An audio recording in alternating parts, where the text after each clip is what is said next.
پچھلے رکوع سے مناسک حج کا تذکرہ شروع ہو چکا تھا، اور اس کے ضمن میں خاص طور پر یہ کہ اگر کوئی حج کا احرام باندھ کر یا عمرے کا احرام باندھ کر سفر شروع کر دے اور کہیں درمیان میں ایسی رکاوٹ پیش آ جائے کہ اسے احرام کھولنا پڑے بغیر عمرہ کیے اور بغیر حج کیے، تو اس صورت میں کیا قواعد و ضوابط ہیں۔ اب جو یہ رکوع ہے 25واں، اس میں حج کا اصل فلسفہ، اس کی اصل حکمت، اس کی اصل روح کا بیان ہے۔ الحج اشہر معلومات، حج کے مہینے ہیں جو معلوم ہیں، یعنی جو بھی پہلے سے عرب میں رواج چلا آ رہا تھا اس کی توثیق ہو گئی کہ واقعتاً یہ اللہ تعالیٰ ہی کی طرف سے۔ تو حج کے کا جہاں تک ٹائمنگ کا تعلق ہے، مواقیت کا تعلق ہے، وہ گویا کہ اللہ تعالیٰ کی طرف سے توثیق فرما دی گئی۔ فمن فرض فیہن الحج، تو جو کوئی بھی اپنے اوپر لازم کر لے ان مہینوں میں حج کو، لازم کر لے سے مراد نیت پختہ کر لے، اور نیت پختہ کرنے کی علامت احرام باندھ لے۔ فمن فرض فیہن الحج، تو حج کے لیے جو اپنے اوپر لازم کر لے، فلا رفث ولا فسوق ولا جدال فی الحج، تو احرام کی حالت میں یہاں لفظ حج آیا ہے، ان میں سے پہلی قید جو ہے فلا رفث، تو کوئی شہوت کی بات نہیں ہونی چاہیے۔ میاں بیوی بھی ساتھ حج کر رہے ہیں تو احرام کی حالت میں وہی قید ہے کہ جو اعتکاف کی حالت میں ہے۔ باقی یہ کہ فسوق اور جدال، اللہ کی نافرمانی یا باہم جھگڑنا، اس لیے کہ بہت بڑی تعداد میں لوگوں کا اجتماع ہوتا ہے، سفر میں بھی لوگ ساتھ ہوتے ہیں، تو لوگوں کے غصوں کے پارے جلدی چڑھ جاتے ہیں، اس میں خاص طور پر روکا گیا کہ یہ ہے کہ اس میں امن ہو اور سکون ہو۔ اور آج بھی واقعہ یہ ہے کہ دنیا میں معجزات میں سے ہے یہ، اتنی بڑی تعداد میں لوگوں کا جمع ہونا، اور وہاں امن رہتا ہے، وہاں وہ جنگ و جدال اور جھگڑا اور فساد وغیرہ قطع نظر نہیں آتا۔ یا تو یہ کہ پچھلے دنوں میں کچھ سیاسی اعتبار سے کوئی مہمیں اٹھائی گئی ہیں، یا یہ کہ کچھ چور اچکوں نے بھی جانا شروع کر دیا ہے وہاں پر، لیکن جھگڑا اور جو گالم گلوچ کی نوبت ہم نے اپنے آنکھوں سے نہیں دیکھی، اسے 5-6 مرتبہ حج کی سعادت حاصل ہوئی ہے۔ فلا رفث ولا فسوق ولا جدال فی الحج وما تفعلوا من خیر یعلمہ اللہ، اور جو خیر بھی تم اس کے دوران کرو گے اللہ کے وہ علم میں ہوگا۔ نوافل پڑھ رہے ہو، اضافی طواف کر رہے ہو، کوئی اور بھی جو کام کر رہے ہو، تو اس میں کسی اور کو دکھانے کی ضرورت نہیں ہے، اپنے خاموشی کے ساتھ انسان وہ اپنی جو بھی نیکی مزید کما سکے کمائے، جو بھی مناسک حج ہیں ان پر مستزاد۔ وَتَزَوَّدُوا فَإِنَّ خَيْرَ الزَّادِ التَّقْوَىٰ، اور سفر کے لیے زاد راہ ساتھ لے لیا کرو، اور بہترین زاد راہ تقویٰ ہے۔ اب اس آیت کے 2 معنی لیے گئے ہیں، ایک تو یہ کہ بہترین زاد راہ تقویٰ ہے، یعنی سفر میں آپ نے زاد راہ خرچ کی شکل میں تو لے لیا، تقویٰ ہے نہیں، تو پھر کیا ہوگا؟ وہ تو صرف پیسہ خرچ کرنے کے لیے اچھا احرام لے لیں گے، اچھی جگہ لے لیں گے قیام کی، تو تقویٰ اگر نہیں ہے تو حج ہی نہیں ہوگا۔ لیکن اس کا ایک دوسرا مفہوم جو ہے وہ بھی بہت اہم ہے کہ اگر انسان خود اپنا زاد راہ ساتھ نہ لے تو پھر وہاں مانگنا پڑتا ہے، تو تقویٰ سے مراد یہاں ہے سوال سے بچنا۔ بہتر یہ ہے کہ زاد راہ لے کر چلو، اور یہ کہ اس کے لیے تمہیں کسی کے سامنے سائل نہ بننا پڑے۔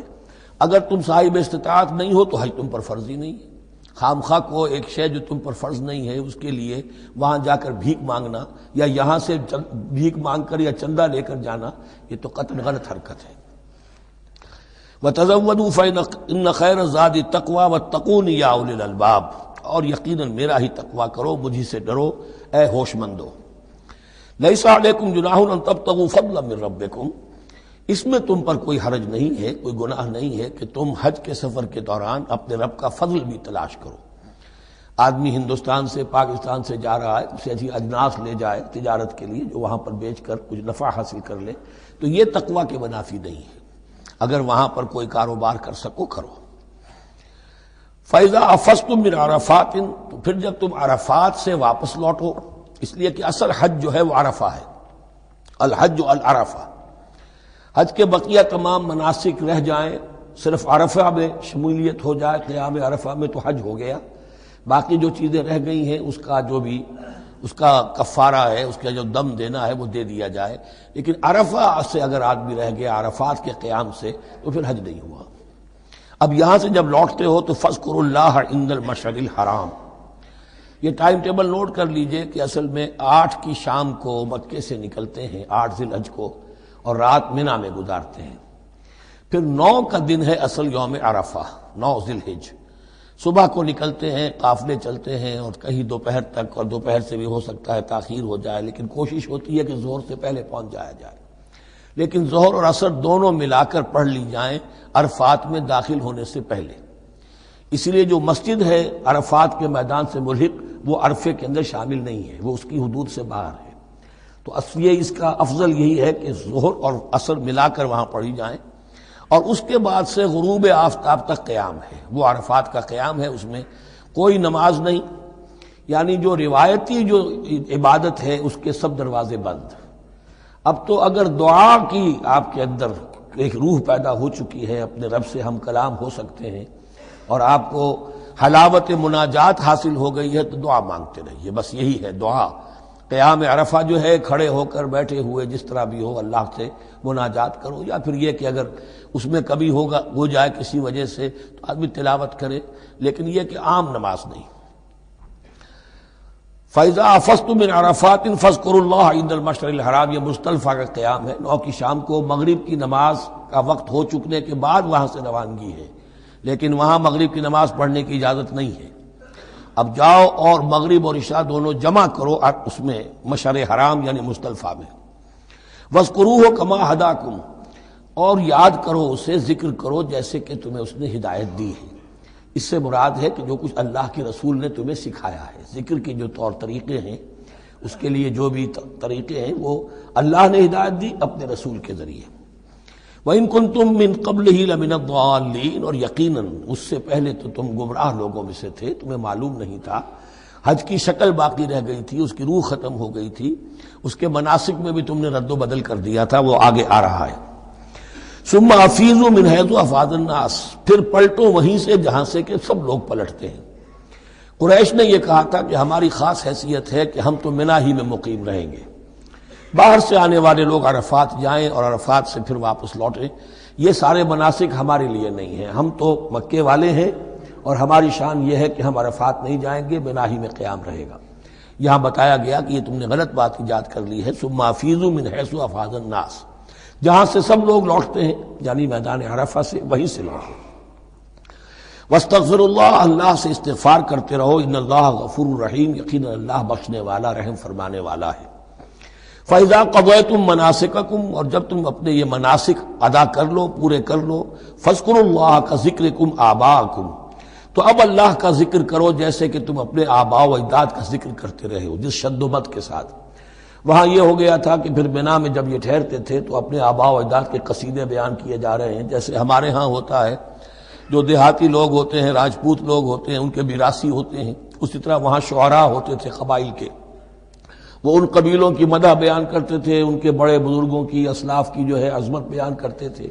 اللہ کا ذکر ختم ہو چکا تھا، فرمایا جس شد و مد کے ساتھ تم اپنے آباء و اجداد کا ذکر کرتے رہے، اب اسی شد و مد کے ساتھ، بلکہ او اشد ذکرہ، بلکہ اس سے بھی زیادہ شد و مد کے ساتھ اب اللہ کا ذکر کرو۔ فَمِنَ النَّاسِ مَن يَقُولُ رَبَّنَا آتِنَا فِي الدُّنْيَا وَمَا لَهُ فِي الْآخِرَةِ مِنْ خَلَاقٍ، لوگوں میں سے وہ بھی ہیں جو یہی کہتے رہتے ہیں رب ہمیں دے دے دنیا ہی میں، ایسے لوگوں کے لیے آخرت میں کوئی حصہ نہیں ہے۔ یعنی وہاں پہنچ کر بھی ساری دعائیں ان کی دنیاوی چیزوں کے لیے ہیں، مال کے لیے، اولاد کے لیے، ترقی کے لیے، اور دنیا کی جو بھی چیزیں ہیں، اپنی کوئی مشکلات ہیں ان کے رفع کرنے کے لیے، چونکہ ان کے دلوں میں دنیا بسی ہوئی ہے۔ اشربوا فی قلوبہم الدنیا، ان کے دلوں میں جیسے بنی اسرائیل کے دلوں میں بچڑے کا تقدس ملا دیا گیا تھا اور محبت، اسی طرح ہمارے دلوں میں دنیا کی محبت ہے، تو وہاں جا کر بھی دنیا ہی کی دعائیں ہیں۔ فَمِنَ النَّاسِ مَن يَقُولُ رَبَّنَا آتِنَا فِي الدُّنْيَا وَمَا لَهُ فِي الْآخِرَةِ مِنْ خَلَاقٍ، ظاہر بات ہے ایسے لوگوں کے لیے پھر آخرت میں کوئی حصہ نہیں ہے۔ وَمِنْهُم مَن يَقُولُ، اور ان میں سے وہ بھی ہیں جو یہ کہتے ہیں ربنا آتنا فی الدنیا حسنۃ وفی الآخرۃ حسنۃ وقنا عذاب النار، پروردگار ہمیں اس دنیا میں بھی خیر عطا فرما اور آخرت کا بھی خیر عطا فرما اور ہمیں بچا لے آگ کے عذاب سے۔ اب دنیا کا خیر جو ہے سب سے بڑا وہ ایمان ہے، ہدایت ہے۔ دنیا کا کوئی خیر نہیں ہے جب تک کہ اس کے ساتھ ہدایت اور ایمان نہ ہو۔ تو سب سے پہلے انسان ایمان طلب کرے، پھر اس کے ساتھ اللہ تعالیٰ دنیا میں کشادگی دے دے، رزق میں بھی کشائش دے دے تو ٹھیک ہے، کوئی بری بات نہیں، اچھی بات ہے۔ لیکن یہ کہ اصل شے کیا ہے؟ ایمان اور استقامت۔ اولئک لہم نصیب مما کسبوا، یہاں یہ لفظ بہت اہم ہے، ان کے لیے حصہ ہوگا اس میں سے جو انہوں نے کمایا۔ محض یہ دعا کرنے سے یہ دعا جو ہے یہ کافی نہیں ہو جائے گی۔ اول تو یہ نوٹ کر لیجئے، یہی وہ دعا ہے جو یعنی رکن یمانی سے لے کر جو بھی ہر چکر ہوتا ہے اس کا طواف کا، تو رکن یمانی سے لے کر حجر اسود تک کا جو دورہ ہے، اس میں یہ دعا مانگی جاتی ہے، ربنا آتنا فی الدنیا حسنۃ وفی الآخرۃ حسنۃ وقنا عذاب النار۔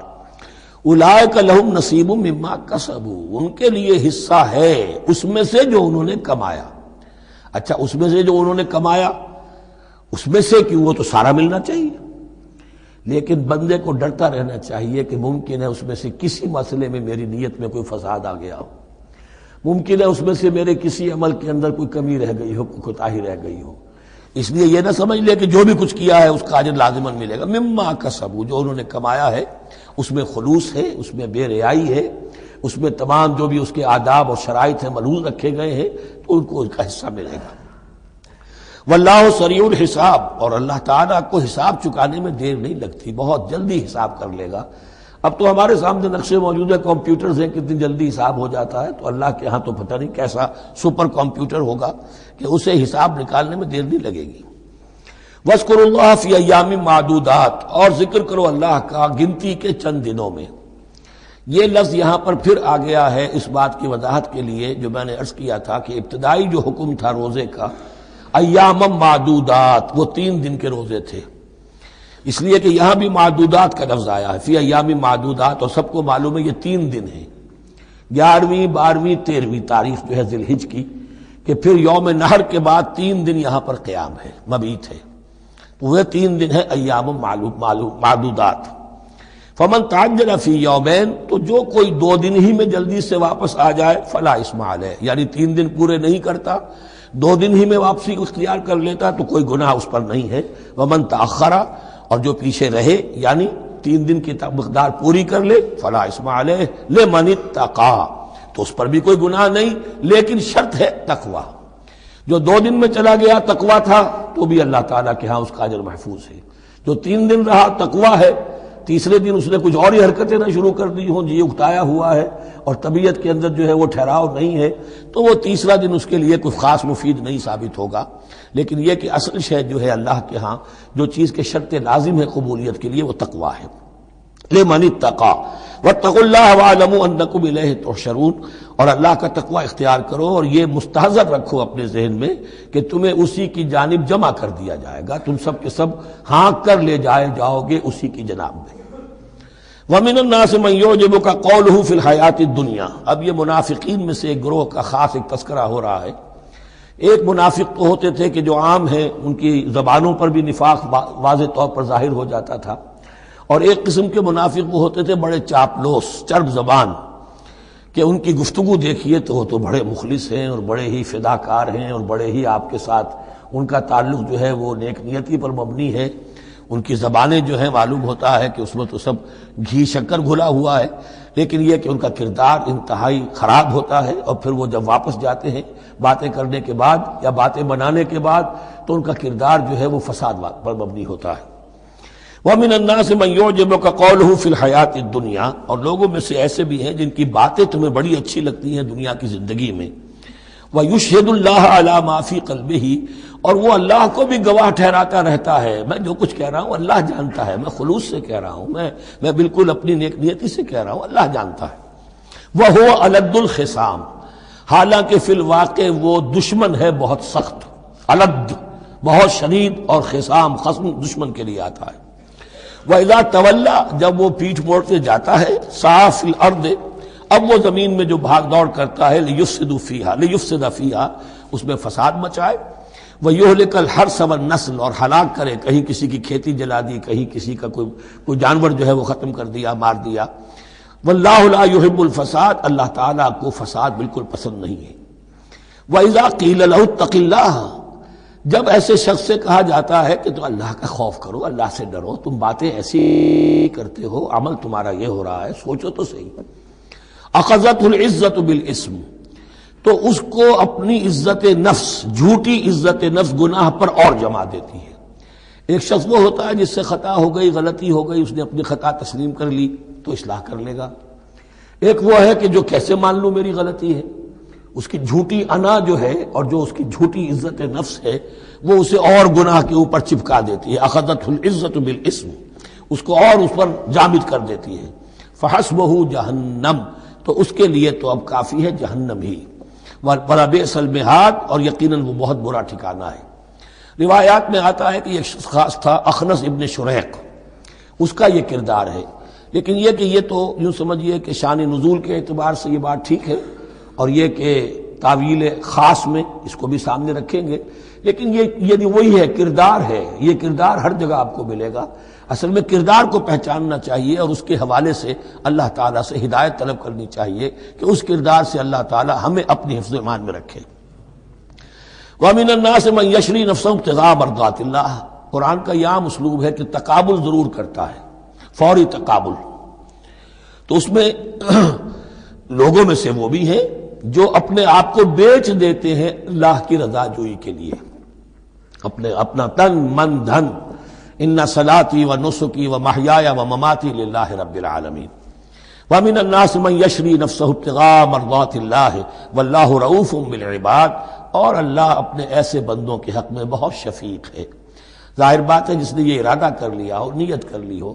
کبھی ایسے شخص سے بھی کوئی کوتاہی ہو سکتی ہے، حالات ہو سکتے ہیں عارضی سے، کبھی جذبات میں آ کر کوئی غلط قدم اٹھ گیا، اللہ پھر معاف فرمائے گا، بڑی شفقت کے ساتھ معاف فرمائے گا. طے کر لے انسان، ایک سیدھا راستہ یہی بن جائے ان صلاتی و نسکی و محیایا و مماتی للہ رب العالمین. تو پھر یہ ہے کہ کوئی تیز دوڑے گا، کوئی آہستہ چل سکے گا، مختلف صلاحیتوں کے لوگ ہوتے ہیں، اس میں فرق و تفاوت رہے گا. لیکن جس نے یہ عزم کر لیا ہے اللہ تعالیٰ ان کے حق میں بہت شفیق ہے. یا ایھا الذین آمنوا ادخلوا فی السلم کافہ، اے اہل ایمان اسلام میں داخل ہو پورے کے پورے. یہ گویا کہ وہ بات اب کہی جا رہی ہے کہ جس کا ریورس یا کانورس ہم بنی اسرائیل کے ساتھ جو خطاب تھا اس میں پڑھ چکے ہیں. افتؤمنون ببعض الکتاب وتکفرون ببعض، کیا تم ہماری کتاب، ہمارے دین، ہماری شریعت کے ایک حصے کو مانتے ہو اور ایک کو رد کر دیتے ہو؟ فما جزاء من يفعل ذلك منكم الا خزي في الحیاۃ الدنیا ويوم القیامۃ يردون الى اشد العذاب. تو جو کوئی بھی تم میں سے یہ روش اختیار کرے گا اس کی کوئی سزا اس کے سوا نہیں ہے کہ دنیا میں ذلت اور خواری ان پر مسلط کر دی جائے اور قیامت کے دن شدید ترین عذاب میں جھونک دیے. اس کو اب مثبت پیرائے میں مسلمانوں سے کہا جا رہا ہے یا ایھا الذین آمنوا ادخلوا فی السلم کافہ، ریزرویشنز کے ساتھ نہیں، ایکسیپشنز کے ساتھ نہیں. اللہ کی بندگی تو کرنی ہے، اس معاملے میں نہیں. اللہ کے حکم تو ماننا ہے لیکن یہ حکم نہیں میں مان سکتا. یہ ایک کی بھی نفی جو ہے وہ گویا کہ کل کی نفی ہو جائے گی. ادخلوا فی السلم کافہ، ٹیک اٹ اور لیو اٹ، یہ پیکج ڈیل ہے، اس میں جزوی بات نہیں ہو سکتی.